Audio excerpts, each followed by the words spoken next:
नमस्कार। पिछले लेक्चर में हम लोग यहाँ रुके थे जिसमें ड्रेनेज इवोल्यूशन की बेसिन इवोल्यूशन की बात मैं कह रहा था कि उस पे बात करेंगे और कुछ स्टैटिस्टिकल हम लोग कह सकते हैं, उसको एक एनालिसिस कर सकते हैं कि कितनी स्ट्रीम्स हैं और वो एक्चुअली उसको हम लोग ऑर्डर में बांटते हैं, फर्स्ट ऑर्डर सेकंड ऑर्डर। तो वो अभी हम देखते हैं कि कैसे होता है और ड्रेनेज पैटर्न से भी क्या हम लोग जो फ्लड स्टेट में अगर कोई भी चैनल आएगा या तो रिवर आएगी उसके बारे में भी पता लगा सकते हैं कि नहीं लगा सकते हैं, वो इस टॉपिक में हम लोग जानेंगे। पिछले लेक्चर में हमने ज़्यादातर बात किया डिफरेंट टाइप ऑफ चैनल्स के बारे में and then what is the deepest part where the sediments will be coarser sediments will be available and finer sediments will be available, and which will be in terms of the meandering side, which will be the meandering case, which will be your depositional side and erosional sides. अब जो मैं पहले भी कह रहा था कि एक डिफरेंस है, there is a major difference between the drainage pattern and the channel pattern. तो चैनल पैटर्न जो हमने पिछले लेक्चर्स में देखा वो होगी आपकी meandering, braided और straight। अब जो हम लोग बात करेंगे वो ड्रेनेज पैटर्न की भी बात करेंगे और कुछ मॉर्फोमेट्रिक एनालिसिस करते हैं उसके बारे में हम लोग देखेंगे करके। तो ड्रेनेज बेसिन के बारे में हालांकि पहले हमने एक बार बता चुके हैं कि वो कैसे हम लोग आइडेंटिफाई करते हैं और ड्रेनेज डिवाइड कैसे आइडेंटिफाई करते हैं। तो ये एक बेसिकली हम लोग कहते हैं कि फ्लूवियल जियोमॉर्फोलॉजी में हम लोग linear aspects of channel system को देखते हैं करके, aerial aspect of drainage, channel geometry को देखते हैं, प्रोसेस डोमेन्स क्या हैं उसके, और इंटीग्रेटिंग हाइड्रोलॉजी एंड जियोलॉजी करके। तो ये सारे जो हैं ये डिफरेंट एस्पेक्ट्स हैं। हालांकि ये सारे हम लोग इसमें नहीं कवर करेंगे, कुछ पार्ट इसमें से हम लोग देखेंगे करके। हाइड्रोलॉजी और जियोलॉजी का क्या संबंध है, हाउ दे आर इंटीग्रेटेड, वो बात हमने पहले भी की है कि जियोलॉजी बहुत ही इम्पॉर्टेंट है हाइड्रोजियोलॉजिकल पैरामीटर्स को देखने के लिए किसी भी बेसिन का करके। तो ये हमने पहले भी बात की जिस तरह से पर्कुलेशन की बात होती है। अब आते हैं linear aspect of the channel. अगर देखते हैं तो सरफेस एरिया जो बेसिन का एरिया है, जो पूरा बेसिन है उसका लिया जाता है। हम एक तरह से उसको थोड़ा सा बता देते हैं यहाँ पे तो कि आपको एक आइडिया रहे कि हम लोग क्या बात कर रहे हैं। तो ये जो भी बेसिन होगा आपका, ये बेसिन एरिया की हम लोग बात करेंगे करके। ये ड्रेनेज बेसिन है आपका, ये सब बेसिन्स हो जाएंगे छोटे छोटे जो हैं इसके। तो ये पूरा जो एरिया है इसके बारे में हम लोग इसको कंसिडर करेंगे, पूरे एरिया को, बेसिन एरिया को। अब आते हैं ड्रेनेज पैटर्न भी इम्पॉर्टेंट है हमारे लिए। किस तरह की, अब विभिन्न तरह की ड्रेनेज पैटर्न्स होती हैं और वो डिपेंड करती है आपकी जियोलॉजी पे। सबसरफेस तो जो जियोलॉजी है, लिथोलॉजी हम लोग कह लें या जियोलॉजी कह लें, क्या मटेरियल है नीचे, उसके बेसिस पे आपका ड्रेनेज पैटर्न जो है वो बनता है करके। फिर स्ट्रीम ऑर्डर हम लोग बात करेंगे इसमें। सो क्वांटिफिकेशन ऑफ स्ट्रीम नेटवर्क जो है, तो ये जो छोटी छोटी स्ट्रीम्स हैं आपकी, ये हम लोग स्ट्रीम ऑर्डर्स इसका देखते हैं और इसका काफ़ी सरल एक इक्वेशन है, उसमें उसको लेके हम लोग देखते हैं करके। बेसिकली नंबर ऑफ स्ट्रीम्स के ऊपर से ही इसका वो निकाला जाता है कि ऑर्डर क्या है। बाइफर्केशन रेशियो भी उसी से हम लोग तय करते हैं। तो हमारे पास स्ट्रीम ऑर्डर्स होना ज़रूरी है, तभी हम लोग बाइफर्केशन रेशियो की बात करेंगे। और ये बाइफर्केशन रेशियो ये बहुत ही सरल, एक मैं जो कह रहा था कि स्टैटिस्टिकल एनालिसिस हैं जिससे हम लोग ये भी आइडिया लगा सकते हैं कि बेस्ड ऑन बाइफर्केशन रेशियो आप क्या ड्रेनेज और को कंसिडर करते हुए आप फ्लड इंटेंसिटी की बात कर सकते हैं कि नहीं कर सकते हैं करके। फिर ड्रेनेज डेंसिटी की भी है, और ड्रेनेज डेंसिटी भी इसी पे डिपेंड होता है जियोलॉजी पे आपका, क्योंकि जितना सबसरफेस मटेरियल आसानी से पानी को सोख लेगा और पर्कुलेट कर लेगा, तो वो एरिया में ड्रेनेजेस बहुत कम होंगी, तो ड्रेनेज डेंसिटी स्पार्स होगी, वहाँ पे कम होंगी करके। तो जैसे ये है एक बात की गई है यहाँ पे कि स्ट्रीम ऑर्डर्स को काउंट किया गया है। तो यहाँ पे जो है आपकी जो इनिशियल और ये वाला आपका जो है ये बेसिन है पूरा, ये वाला जो डॉटेड लाइन से दिखाया गया है यहाँ पे, ये आपका मेजर बेसिन है इस चैनल का। अब छोटी-छोटी स्ट्रीम्स हैं जो फर्स्ट ऑर्डर स्ट्रीम्स हम लोग कहेंगे, जो पहले मतलब पैदा होती है या तो ओरिजिनेट होती है जहाँ पे अपलैंड्स में, या तो अपस्ट्रीम एरियाज़ में, या तो कैचमेंट एरिया कह लो, वहाँ पे आपका ये जनरेट होती है। तो ये जब ये फर्स्ट ऑर्डर स्ट्रीम्स जो हैं जाके जब मिलती हैं, तो ये जो है दूसरा वाला, ये आपकी सेकेंड ऑर्डर स्ट्रीम हो जाएगी। तो इसको हम लोग ले लेते हैं, ये वाला सब आपकी जो है ये फर्स्ट ऑर्डर स्ट्रीम्स हैं, ये फर्स्ट ऑर्डर स्ट्रीम्स हैं।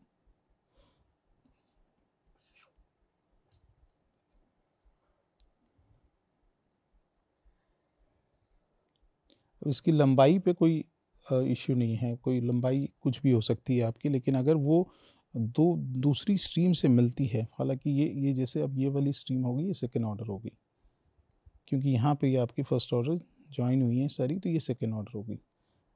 ये भी आपकी जो है ये सेकेंड ऑर्डर होगी, ये भी आपकी सेकेंड ऑर्डर। और इसी तरह से जहाँ पे हम लोग कह रहे हैं कि 2 फर्स्ट ऑर्डर मिली वो सेकेंड ऑर्डर होगी, 2 सेकेंड ऑर्डर मिली वो थर्ड ऑर्डर, और इसी तरह से आपका जो थर्ड ऑर्डर स्ट्रीम जो 2 मिलेंगी वो आपकी हो जाएगी, ये आपकी थर्ड ऑर्डर स्ट्रीम है। तो ये यहाँ पे जाके थर्ड ऑर्डर मिल रही है, तो नीचे वाली जो है वो आपकी जो है फोर्थ ऑर्डर हो जाएगी। तो ये अगर इसको हम लोग अच्छे से बना लेते हैं, तो ये वाला आपका, ये भी आपकी सेकेंड ऑर्डर है, ये सेकेंड ऑर्डर जारी है, लेकिन यहाँ पे 2 सेकेंड ऑर्डर नहीं मिली हैं, तो ये हायर ऑर्डर नहीं होगी। लेकिन जो भी फाइनल हम लोग देखेंगे ओवरऑल बेसिन, सब बेसिन से जो भी फाइनल होगा वो आपका जो है वो फोर्थ ऑर्डर या तो हायर ऑर्डर जो भी बनेगा आपका। तो ये जो स्ट्रीम है ये आपकी फोर्थ ऑर्डर हो गई करके। तो अब इसमें क्या किया है, इसको काउंट किया है कि आपकी जो फर्स्ट ऑर्डर स्ट्रीम है, ये स्ट्रीम ऑर्डर है, number of stream orders, first order कितनी है, तो यहाँ पे काउंट हुआ 16 है। सेकेंड ऑर्डर जो है इसी तरह से 5 हैं, तो अब अगर इसको काउंट करेंगे तो आपके पास ये 16 है, फिर ये सेकेंड ऑर्डर 5 है, थर्ड ऑर्डर आपके पास 2 है, और फोर्थ जो फाइनल ऑर्डर है वो ये है आपका 1 है। तो इस तरह से हम लोग जो है बेसिन को भी आइडेंटिफाई करते हैं in terms of the order.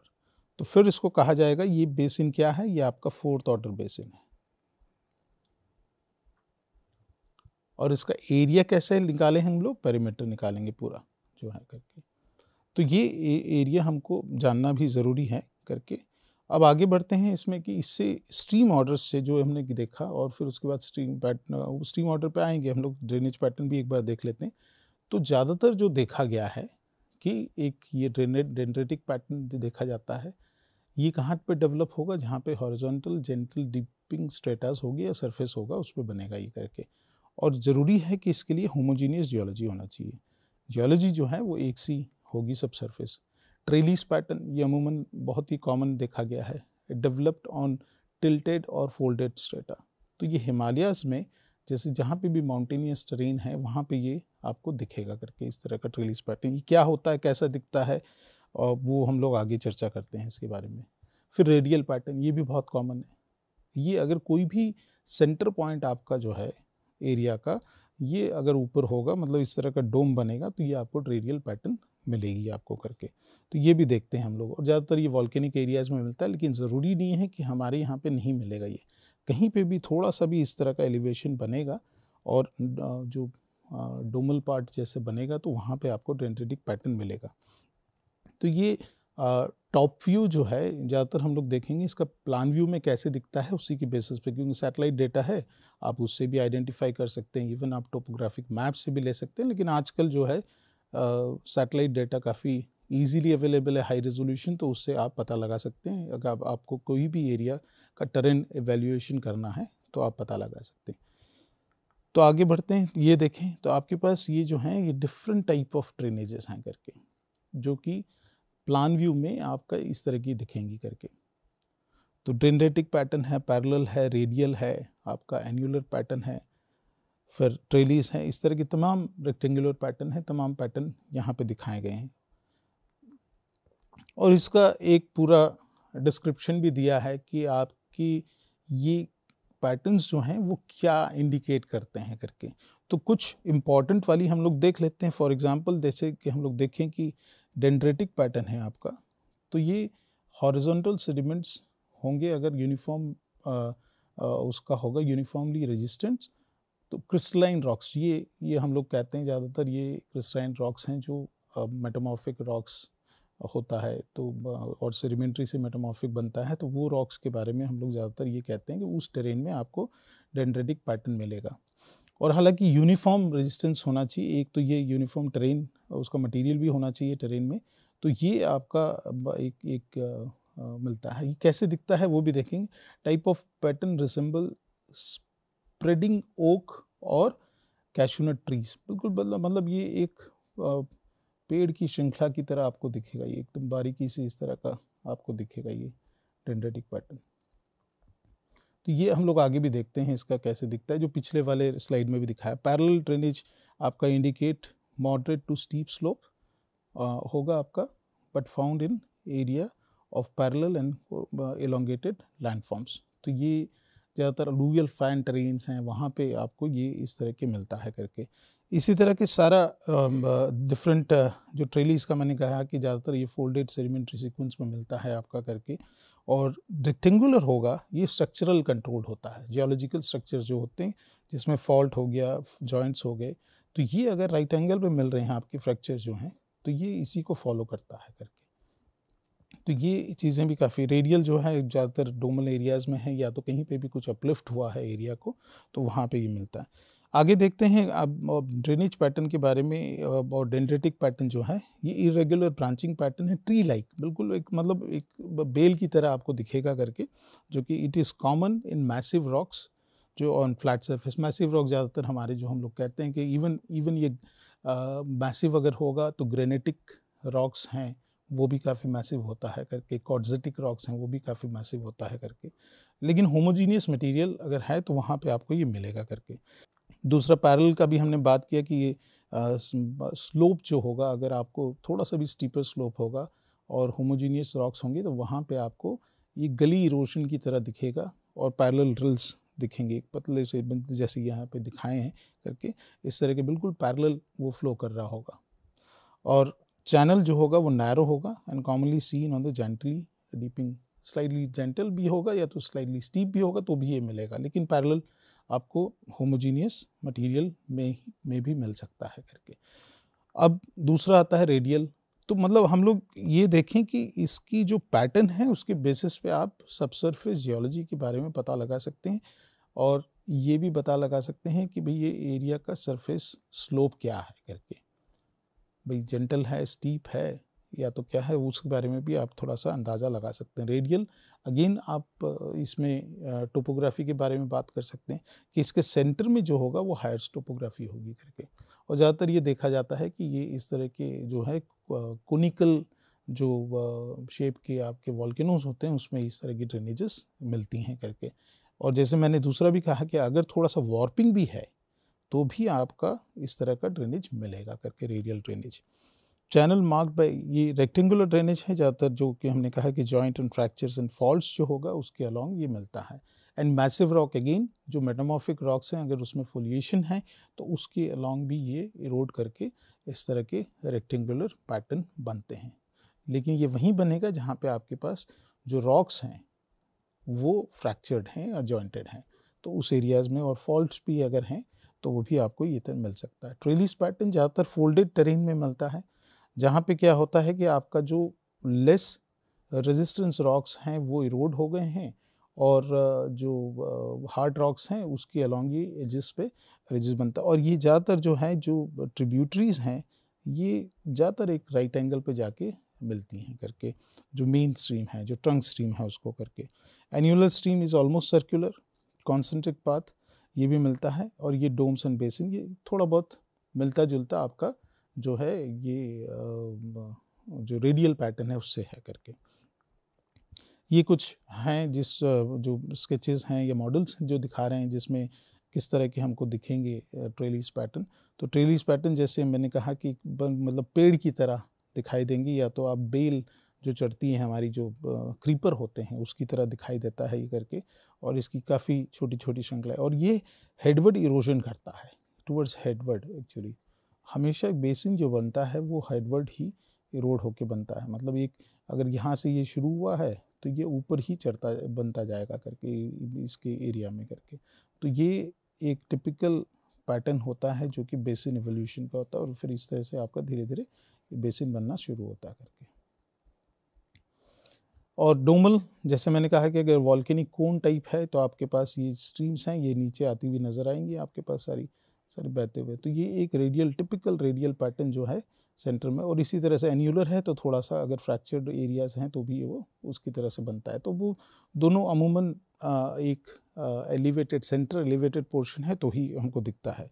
और जैसे मैंने कहा कि अगर जॉइंट्स हैं और जो रॉक्स फ्रैक्चर्ड हैं या फॉल्टेड हैं, उस एरिया में, उस टेरेन में आपका पूरा एक काफ़ी टिपिकल राइट एंगल जो है वो स्ट्रीम्स ज्वाइन करेंगी एक दूसरे से, और ये एक रेक्टेंगुलर पैटर्न आपका इसको क्लासिफाई करते हैं हम लोग करके।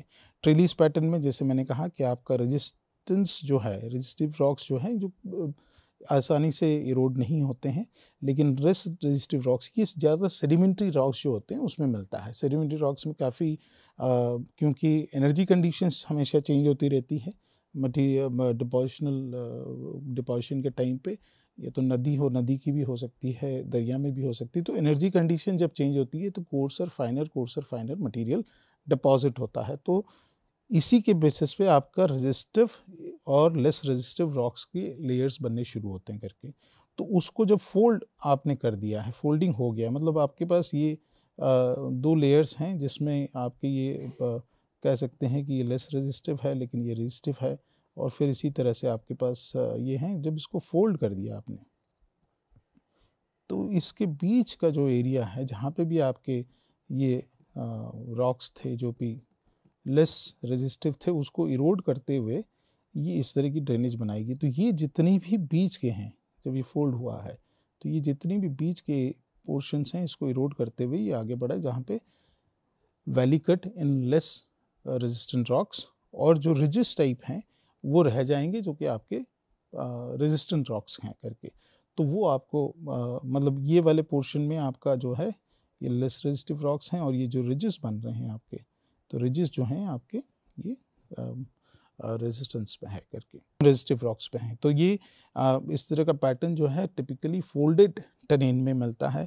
ये वाला जो है फ्रैक्चर्ड एंड जॉइंटेड टेरेन्स हैं जहाँ पे, और फॉल्टेड टेरेन है उसमें मिलता है। ये डोमल एरिया जहाँ है वहाँ पे मिलेगा रेडियल और डेंड्रेटिक पैटर्न, एक हमने जब बात किया homogeneous terrain and massive rocks में मिलता है करके। Now quantification of stream order, हम लोग अगर बात करते हैं तो stream orders in streams in a basin can be ranked using one of the several schemes। Okay, तो ये यूजुअली ये स्कीम्स जो हैं ये क्या मदद करती है हमको। तो flood intensity is considered to be a discharge along a channel over time, मतलब आपकी समय रहते हुए कितनी इंटेंसिटी रही, डिस्चार्ज कितना हुआ आपका, क्योंकि वही आपको जो फ्लडिंग स्टेट में है वो उसके बारे में बात करेगा करके। So flood intensity will be influenced by rate of run off, ये हमने पहले भी बात की है, चैनल पैटर्न पे भी करेगा, बेसिन शेप पे भी करेगा, एंड नंबर ऑफ ट्रिब्यूटरीज कितनी वो ज्वाइन कर रही है, और प्लस उसके साथ साथ जो है आपका डिस्टेंस डाउनस्ट्रीम कितना है, मतलब ट्रंक स्ट्रीम जहाँ पे जो भी आप एक पॉइंट ले लो कि इस पॉइंट पे मुझे फ्लड इंटेंसिटी का समझ चाहिए, तो आपको वो पॉइंट पे कितना डिस्टेंस पे है आपका, और कितनी ड्रेनेजेस वहाँ पे आ रही हैं in terms of the tributaries, run off rate क्या है, वो सारी चीज़ें लेके बात करेंगे। In stream order the smallest tributary are designated at first order, ये हमने पिछले उसमें बात किया कि जो पहला आपका ये ज्वाइन करेगा उसको हम लोग फर्स्ट ऑर्डर कहेंगे करके। तो ये जो पहला आपका ज्वाइन किया ये फर्स्ट ऑर्डर हो जाएगा आपका, ये भी आपका फर्स्ट ऑर्डर है।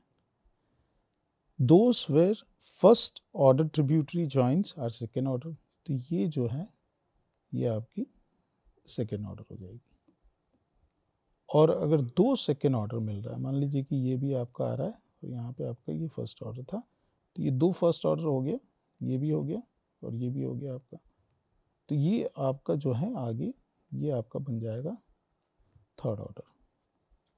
तो इसी तरह से आपका जो हमने पहले भी बात किया कि आपका इसी तरह से जो बेसिन्स का ऑर्डर बढ़ता जाएगा। और 2 थर्ड ऑर्डर अगर मान लीजिए मिल गया, यहाँ से भी ये सेकेंड ऑर्डर था, मान लीजिए ये आपका तो फर्स्ट ऑर्डर है और ये फर्स्ट ऑर्डर ज्वाइन किया, तो ये सेकेंड ऑर्डर ये भी हो जाएगा, ये थर्ड ऑर्डर हो जाएगा। इस तरह से इसका हायर ऑर्डर बनता जाएगा।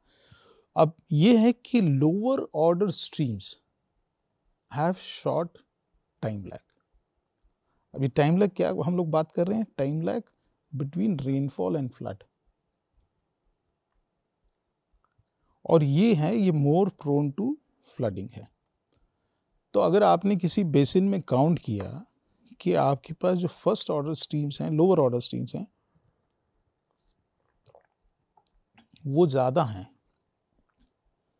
तो वो एरिया जो है आपका बहुत कम समय में उस बेसिन में आपका फ्लडिंग स्टेट आ जाएगा। लेकिन हायर ऑर्डर स्ट्रीम्स हैं with many tributaries are less prone. तो ये बात बड़ी इंपॉर्टेंट है, इसको आप ध्यान में रखिएगा करके। तो ये बात थी आपकी, हम लोग बात कर रहे थे। तो अब इसके आगे देखते हैं हम लोग बाइफर्केशन रेशियो हम लोग कैसे निकालेंगे इसका करके। तो लास्ट वाली स्लाइड में जो हमने बात किया, ये एक सबसे महत्वपूर्ण पॉइंट है, इसको हम लोग ध्यान रखेंगे कि हमने जो स्ट्रीम ऑर्डर्स के बारे में बात किया वो है। और प्लस अभी दिमाग में थोड़ा सा लेके चलते हैं जो कि हमारा डेंड्रिटिक पैटर्न है, और उससे तो हमको लिथोलॉजी भी पता लग रही है, उसको हम लास्ट में कुछ एक स्लाइड है उस पर बात करेंगे। अब बाइफर्केशन रेशियो जनरली जो है डिपेंड हम लोग बात करते हैं तो वो आपका आता है ये स्ट्रीम ऑर्डर और नंबर ऑफ स्ट्रीम कितनी है उस पर बात करेंगे हम लोग करके। तो बाइफर्केशन रेशियो जो है, जैसे हमने यहाँ पे दिखाया कि ये ग्रीन जो है वो आपके सारे फर्स्ट ऑर्डर हैं, और 2 ग्रीन जो फर्स्ट ऑर्डर है वो मिल रही है तो वो सेकेंड ऑर्डर बन रहा है, और 2 सेकेंड ऑर्डर जो ब्लू है वो मिल रहा है तो आगे थर्ड ऑर्डर वो स्ट्रीम्स बन रही है। तो इस तरह से हमने काउंट किया। तो सिंपल से एक फार्मूला है आपका, जो कि आप कहते हैं कि NU जो है वो नंबर ऑफ सेगमेंट्स आपके स्ट्रीम्स, मतलब जो है वो पर्टिकुलर ऑर्डर की ऑफ ए गिवन ऑर्डर, और नेक्स्ट जो है आपका उसको डिवाइड कर दीजिए number of segments of next highest order stream. मतलब फर्स्ट ऑर्डर स्ट्रीम में कितने हैं और सेकेंड ऑर्डर स्ट्रीम में कितने, उसको ले लो आप करके, और उसका आप एक रेशियो निकालिए आप करके, तो आपको इसका बाइफर्केशन रेशियो मिल जाएगा करके।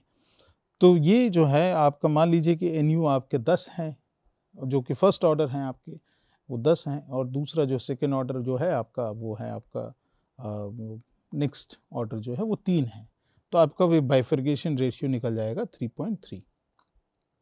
और इसी तरह से थर्ड स्ट्रीम का निकालोगे, 3 स्ट्रीम का आपके पास एक ही है करके, तो यहाँ पे आपको आ जाएगा 3।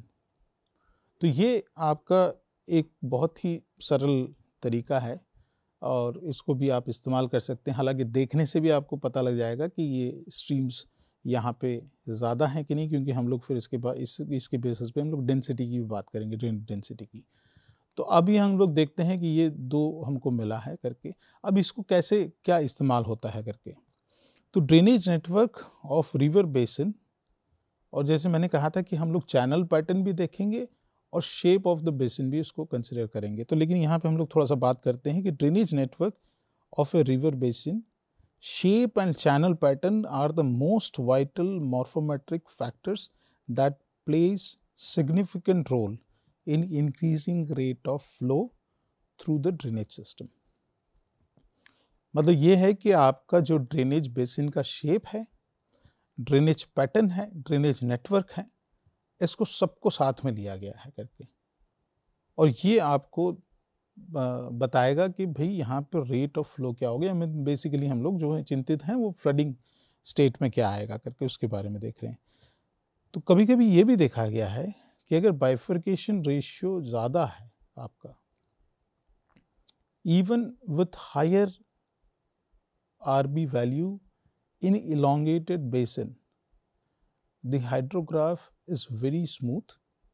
हाइड्रोग्राफ बेसिकली आपका जो है वो टाइम और कितनी देर में आपका फ्लडिंग स्टेट में आ रहा है उसका है करके, जो हमने एक देखा था जहाँ पे क्लाउड बस्ट हो रहा है बेसिन एरिया ABC में क्या हो रहा है करके, तो वो जो एग्जांपल देखा था उसी तरह का ये बात कर रहे हैं करके। तो even with higher bifurcation ratio और the value in an elongated basin, ठीक है, the hydrograph is very smooth suggesting less discharge. And similarly rounded basin, अब यहाँ पे आप देखेंगे ये वाला है, इसके बारे में बात कर रहे हैं हम लोग। तो elongated basin है जिसमें आपका जो RB वैल्यू है आपकी, ठीक है, वो आपकी, और ये हाइड्रोग्राफ है आपका, तो ये डिस्चार्ज एंड टाइम हो गया। तो ये काफ़ी स्मूथ है, ठीक है, स्मूथ डिस्चार्ज, मतलब ये तुरंत, मतलब इस तरह का कोई पीक नहीं बना रहा है करके तुरंत, तो ये एक स्मूथ डिस्चार्ज है यहाँ पे।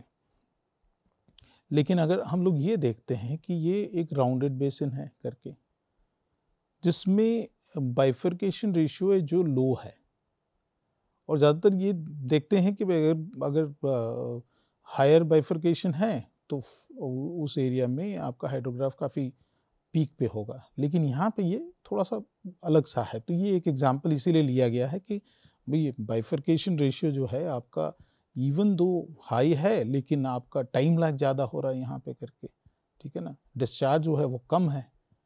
तो ये तो बात अलग हो गई यहाँ पे। लेकिन यहाँ पे जो है बाइफर्केशन रेशियो बिल्कुल कम है, जहाँ पे आपका फ्लड जो है वो लैग होना चाहिए था पीक डिस्चार्ज, लेकिन वो एकदम हाई है करके। तो यहाँ पे अंतर क्या है? अंतर ये है कि आपका ये शेप का है, ये आपका एलोंगेटेड है और ये आपका ऑलमोस्ट राउंडेड है। ये दो शेप जो हैं उसके वो अलग हैं, लेकिन ये उल्टा है यहाँ पे, मतलब इसका हायर बाइफर्केशन है और ये आपका डिस्चार्ज जो है वो बहुत ही स्मूथ हो रहा है करके, हाइड्रोग्राफ जो है यहाँ पे कम है लेकिन ये बहुत फास्ट हो रहा है करके। तो ये क्यों हो रहा है? उसका रीज़न ये है, the smoother curve of the narrow shaped basin with high bifurcation, हम लोग इसकी बात कर रहे हैं, elongated basin की बात कर रहे हैं करके। तो यहाँ पे क्या हो रहा है करके आपका, तो smooth curves of narrow shaped basin with higher bifurcation ratio can be explained by greater time lag for the water to reach the outlet। मतलब ये जो समय ले रहा है आपका यहाँ से, ये पूरा, मतलब इसमें जितने भी ट्रिब्यूटरी के थ्रू आ रहा है और यहाँ पे आ रहा है ये, तो ये जो है ये आपका समय ज़्यादा ले रहा है करके, ठीक है। Where is the time taken from the upper, मतलब ये आपका ग्रेटर टाइम लैग ले रहा है for the water to reach the outlet, where is the time taken from the upper middle and lower reaches in the rounded basin is less, causing higher discharge. तो ये समय बिल्कुल इसका जो है ये कम ले रहा है करके। तो ये डिस्टेंस ज़्यादा है आपका और यहाँ पर डिस्टेंस जो है वो कम है। तो इस वजह से जो है आपकी इसमें बहुत जल्दी ही यहाँ पे आपका फ्लडिंग हो जाएगा करके। तो ये चीज़ें भी हमको, मतलब पैरामीटर्स हैं वो भी हमको ध्यान में रखना है करके। आज यहीं रुकते हैं, कल और या तो नेक्स्ट लेक्चर में हम लोग और इस पे चर्चा करेंगे, कुछ और एग्जांपल्स हैं उस पे, उदाहरण हैं उस पे बात करेंगे। थैंक यू सो मच, नमस्कार।